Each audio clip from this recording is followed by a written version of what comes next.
Viceministro de Descolonización Félix Cárdenas Caranchahuayiwa. Senador Arturo Murillo, Janiwa Quespeyata Kiti, Kamasti Kamachina Carajama Jupaja Taripayata Añapa Conateja, Parlawina Campejaya, Hiscachawaicheja, pueblos indígenas Marcachenacaro, Kamajuchapaja Niawa, Caja Catasjaraki, Fiscalía Toquene, Chaksuitata Esquiwa, Ministerio Público Jauseñapa, Kamata Declaración Maitani Ñapataki.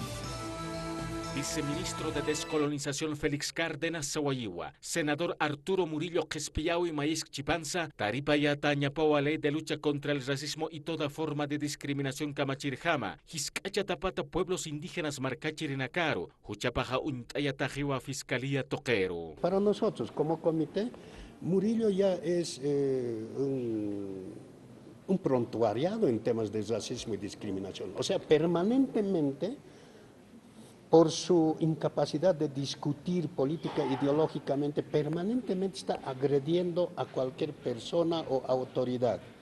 Y no es suficiente decir, me disculpo, me he equivocado. Eso ya no puede subsanar el tema. Una vez está bien, pero esto es permanente y por lo tanto tenemos que hacer que se aplique la ley. Maisa Toquetja, Viceministerio de Descolonización Iripereja Sawayiwa, Asamblea Legislativa Toquen Reglamento de Ética Kamachipaja, Haniwa Huchanchkiti Racismo Discriminación Hanwali Lurawinaka, Ukamastima Diputado, Hanukaja más Senador Hiscachawinaka Luratapatja, Haniwa Taripayatak Chispati. Nosotros estamos pidiendo que la Comisión de Ética adecue su reglamento en estricto cumplimiento a lo que dice la ley 045. Hay racismo, hay discriminación, ¿cuáles son sus sanciones? No hay eso. Es como decir, entre bomberos no nos pisamos la manguera,